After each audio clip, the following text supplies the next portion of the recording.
channel.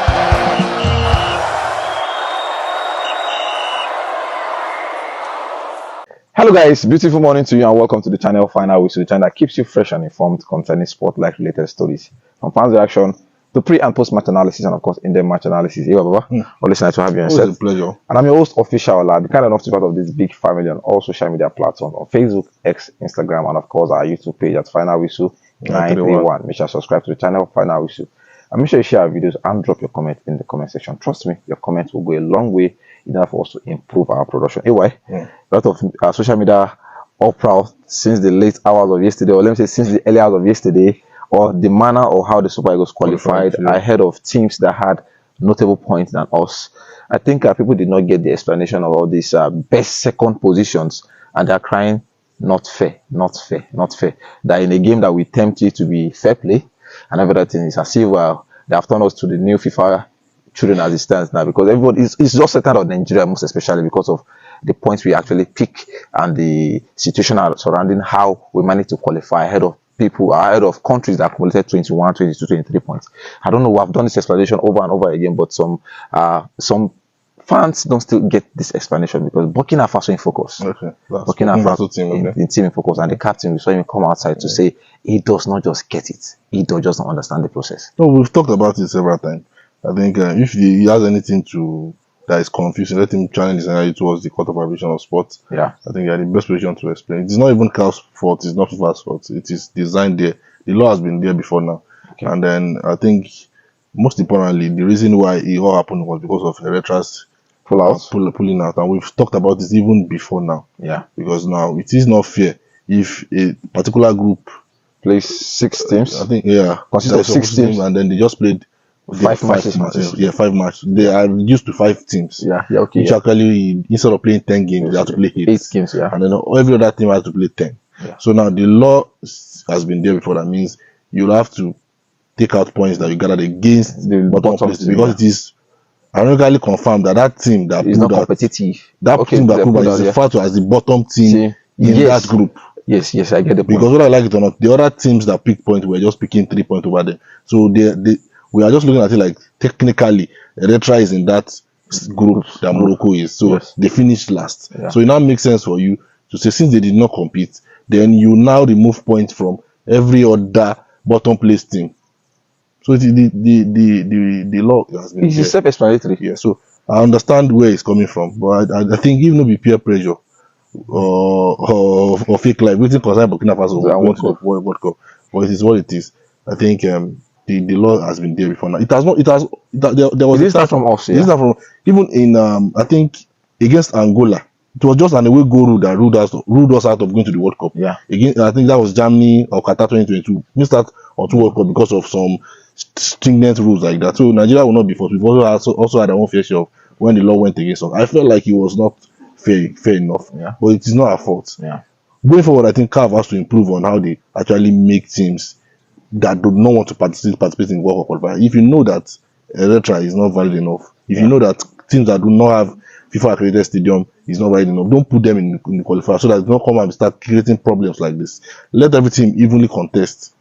Let every team evenly contest so that we'll not be seeing all of this. I think since yesterday we have been seeing FIFA especially suggesting new method of this World Cup qualifiers, because in their own accounts is that even some teams that finish in the bottom of the group that actually participated and actually worthy enough, because if we do these draws and everything, some big teams, some big countries eventually get an unfair advantage by playing the smaller teams. I'm hearing suggestion that are saying probably the new Champions League rules that you don't get to play a team home and away, probably just the big log table. But when they actually make that official, we'll still be official. This is still not addressing the thing. If you are going to use the Champions League format, would teams like Eritrea not still be considered? That's the thing. So you have to make sure that there are certain standard that you must have as a country before you are participating in the qualifiers at all, so that you not come and be giving us issues like this. I feel like it's not fair on their part.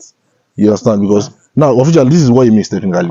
Burkina Faso won game against the weakest team in their group. That picked 1 point out of 10. That's with good margin, 6-0, 4-0. Yeah. We cannot afford them for that. Because we will catch and I will go flog them. They won against the weakest team in their group, which is not anybody's fault.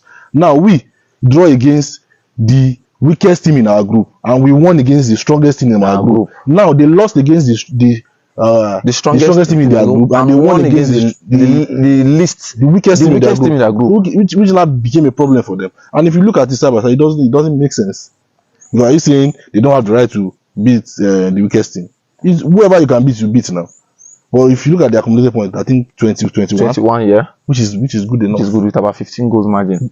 But those 15 goals, they accumulated it from defeating Djibouti 6-0 and 4-1. So 9 goals. That was eventually now what came to haunt them. Yes, so assuming they knew, they would have probably drew 2-0 or drew 2. Okay. Or maybe get 2-0 or 1-0. You understand? Yeah. So, but it is what it is with us. If we had also won our game against Zimbabwe, we will not be talking about playoffs. We will be talking about automatic qualification. Yes, we would have won. Yeah. So, but it is what it is. At the end that their president is also fuming that he does not understand the process and we understand it, because they didn't expect. And they were celebrating in their dressing room already. Yes, after their last game, they were celebrating already, only for them to know that they were ruled out by that Frank Oyega goal.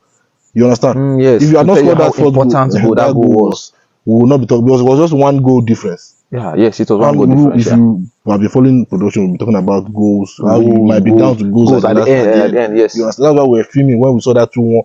That 1 goal that won by Lesotho. We won that game 2-1. So all of those things are the reasons why Burkina Faso did not make it. It is sad for me, because I felt like you cannot fault them for winning their games with good margin. But now it has come to haunt them.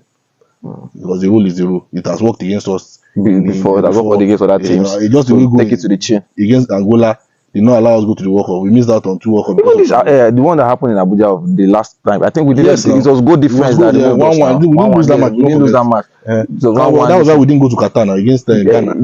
Against Angola in Kano. It was also they should so the rule has been there before now. It was not like it was after they started the game. That's when they started making the rules. The rules has been there before now. That once a country did not participate, now FIFA or CAF would actually come and calculate, remove the point that you gathered against any all the lowest bottom team in every group, and then they will now come up with your new points. And then since the points are evenly matched, they look at goals, they look at all of those things to determine whichever country eventually qualifies for the playoff. I think you're right, AY. And to the president of Burkina Faso, Fomin, no vex, so you understand. And probably our subscribers will share these videos, may reach in doorstep, so that you will get a clear explanation and a clear view to the whole process. If they are not, if they feel like they are cheated, they should address the cast now. Go to Court of Arbitration Sport to get channel your energy towards them. They will explain to them whatever it means to how we got to this point. Yeah, so Burkina Faso, another African country that missed out due to this rule. It is not on the Super Eagles of Nigeria. It is not on Nigeria as a nation. Yeah. It is the rule that has been in session since from right of time. We knew it even before FIFA made it official. We knew that this is how it's going to be because of other countries have pulled out in the past. Even this same nation, Eritrea, has pulled out in the past. I don't know why they should not, please. They're pulling out game is a strong one. Let them not consider Eritrea and those other teams. They should not be considered so that they will not be given. Let us have teams that will evenly balance. So if it's 10 teams in Africa and if it's 20 teams in Africa and it's 10 slots, let them battle it out in a double-legged good representative by the World Cup. Look at Burkina Faso they were talking about. They did not, at the early stage of the qualifiers, they did not even play all of their home games at home because their stadium was still under renovation. Was under renovation at that time, and they didn't meet the CAF standard, so they had to work on it. It was at the latter part of the qualifiers that they started playing games at home. So that's to tell you that they also strived, they also suffered for this. So that's why I say it might not be fair. Life is not fair. But they actually put in so much effort into this. Yes. Played some of their own games away from home because their stadium was under renovation. Yeah. So if you know that you want to play qualifiers, you must have met some certain guidelines. You have a FIFA accreditation. I will not be seeing all of those playing home games in other person's house. Yeah. So all of those things sorted out. Do you understand? Before you qualify to come and play the qualifiers, there are some things that you are supposed to qualify for. So I will not be having all of this this issue pull out. Anyway, thank you very much. Yes, sir. Talking about the best first, second position team to represent to play in the playoff, the Super Eagles of Nigeria, DR Congo, Cameroon, and Gabon will take on head-to-head. It's not going to be easy though. It's not going to be easy. So Burkina Faso, you narrowly missed out. But it is the rule. It is the game. take it to the shin, and probably in the next World Cup qualifier, you start properly, you start well. Well, that's our time. I hope this video... The AFCON is near. You should start preparing for the AFCON. Yes, exactly. I hope this production did a lot of answers, to give you a lot of answers to the question you have been asking concerning this best second positions in the World Cup qualifying series. Well, that's our time. Iwa Baba, an official signing out. We see you guys.